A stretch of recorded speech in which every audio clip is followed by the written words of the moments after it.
Update po tayo sa inyo guys, mula nang napanood po nila yung video, yung mga bawal po na gawin dito sa ating bansa, no? Tulad po na pag-iinom po ng tubig sa ulan. Ipinapaabot na po ng ating kaibigan na si Dwindy. Nandito po si kaibigan po nating Dwindy dahil po ay nirequest ko po siya ngayong gabi. Dahil marami po nag-request nito. Sinabi ko sa kanila, kung meron kayong karamdaman, punta kayo doon sa malapit sa inyong barangay health center or sa hospital para magpa-check po kayo sa doktor.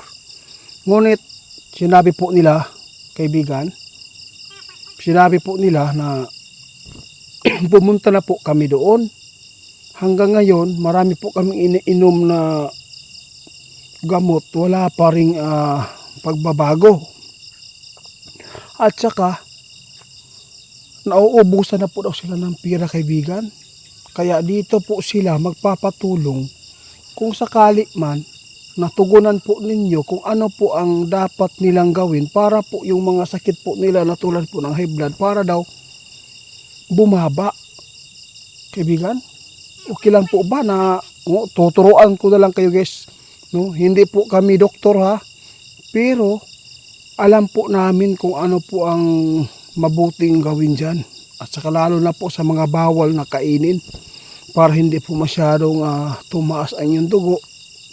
At saka yung cholesterol ninyo ay pantay. At saka yung sugar, dapat maingatan natin, di ba? Iba po talaga yung kinakain dito sa bansa namin, kaibigan, no? Oo, puro talaga mga mantika. Nakakasira talaga yan sa katawan, di ba? Kaya ito po ang aking ipapaabot. Kahit po wala si kaibigan, kaya ko pong ibigay sa inyo yung mga herbal lang po. Kung paniwalaan po ninyo ito, kung hindi, okay lang po. Kasi tugunan ko lang po yung mga tao na naghingi po ng tulong, nagpatanong sa kaibigan. Ito, kaibigan, meron pong mga may sakit tulad po ng high blood. Marami na po silang iniinom na gamot. Hindi pa rin daw bumaba ang kanilang dugo. Mas lalo pang tumaas. At saka nahihirapan pa sila umiihi. Gusto kong marinig po ninyo yung ibibigay ko na herbal. Kung okay lang po ba? Kung sakto ba ni? Kasi nasanay po kami dito sa bundok na yung ginagamit po namin ngayon, mga herbal, no? Sa lahat po ng nagtanong sa atin kung ano po ang pampababa na herbal, pababa sa dugo, yung high blood, ito po ipinaabot po namin sa inyo ito. Ang ibibigay natin, kaibigan, ito kanang yung bila-bila, ilaga po ninyo yan, no? Mintin lang, ilaga yung ugat, pati yung ugat lang guys, ugat lang ilaga, wag na isali po yung dahon, no? Okay po daw yan. At saka pangalawa,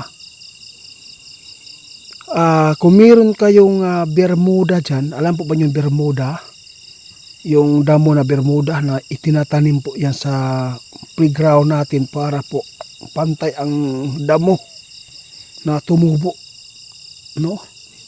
At saka yung mga ibang damo ay pwede nila yan makontrol, no? Mabigyan po ng magandang paabot natin, kaibigan, ha? O para maintindihan po nila, ha? Oo. Para ito sa mga naniniwala na nagtatanong, nagpatulong para bumaba daw ang inyong dugo. Ang gagawin po yung sa bermuda, kung meron kayong bermuda dyan, kuha kayo, ilaga, inumin, ha? Mga 1 week lang siguro inumin yan, guys. Huwag po masyadong pasubrahan. Kasi po ay baka po ma-anemic kayo. Yun po talaga ang pababa ng dugo. At saka meron pa, kaibigan, okay lang po ba ito? Alam po ba niyo yung buto, no? Bunga ng moringa, yung kamunggay. Marami na po nakatry po yan. Pampababa po din yan ng dugo. No? Ilaga din po yan. Yung bunga.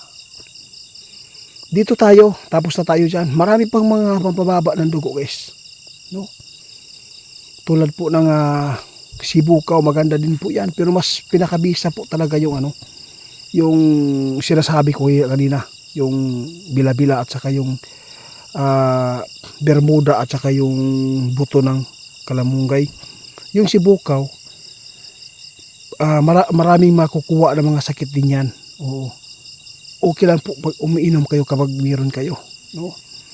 Pangalawa, ang bawal sa high blood, huwag po kayong kumain po ng mga mantika. No? Tulad po ng mga pagkain na nakakasira sa inyong katawan. Ha? Tulad po ng mga pagkain po na minantikaan, lalo na yung mga karning baboy, no, kaibigan? Oo, mali po talaga yan pag kumain kayo kapag mayroon kayong mga sakit na high blood, ha? Basta sinabi ko lang sa inyo, hindi po ako doktor, ha? Sa lahat po ng mayroong mga sakit, magpatingin po kayo sa doktor para po maagapan. Kasi mayroon pong iba, no, nagpatingin, wala pong alibyo. Wala pong pagbabago, kaibigan. Kaya ang nais ko lang pong itulong yung mga experience po namin dito sa bundok. Ha? Ang kakainin po natin na pinakamaganda, kung meron kayong pagkain na tulad po ng mais, di ba? Yung mais guys, napakaganda po yan na konsumuhin, no? Yung bigas po na giniling na. Yun po talaga ang pagkain po. At saka, pwede din po yung maka-afford ka ng bigas ngayon na mahal, na pwede din po pampababa ng dugo. Tulad po ng itong bugasa. Kaibigan? Black rice, manyata yan guys. Black rice, ha? Black rice ba yun? O basta, yun, alam po nyo yan. Mahal lang yan, di ba? Mahal po. Number 2 tayo. Kasi marami pong mga sakit din po sila na tulad po ng kidney stone, no? Sa totoo lang guys, yung alingatong maganda po yan gamot, i-maintain po, inumin. At saka alam po ba niyo yung yung mga UTI? Kung meron kayong mga apula dyan na tigbaw, iwan ko anong tawag sa Tagalog, tigbaw, sa amin yan. Ilaga po nyo yan. Gamot din po yan ng UTI. At saka yung sa kidney, pwede din po ilaga din po niyo yung buhok ng mais, kaibigan, no? Mais. Yun po. Kasi ginawa ko to kahit po ay nakakahiya itong ipapaabot sa inyo guys, ha. Dahil po ay pang mahirap po talaga itong mga gamutan, no? Herbal. Yun po ang aming maitulong. Lalo na sa mayroong diabetes, dapat po talaga wag po kayong masyadong nagkakapi. Huwag kayong magkapi ng mga komersyal.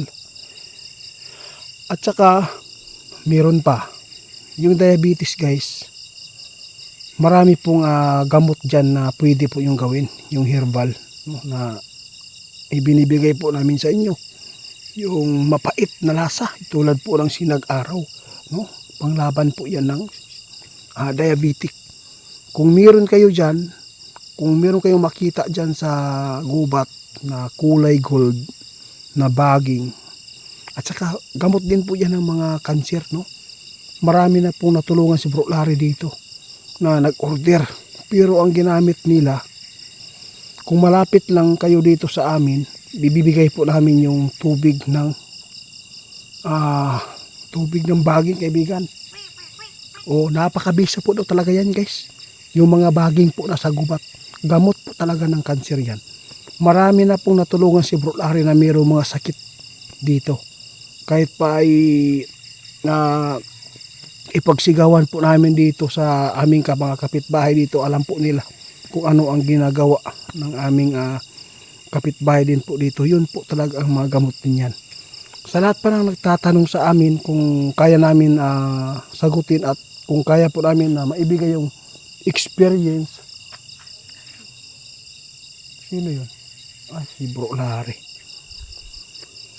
Na na-experience na namin po na iginagamot namin sa iba yung mga karamdaman po nila, at kung magkatulad kayo ng karamdaman, ito po yung bibigyan namin.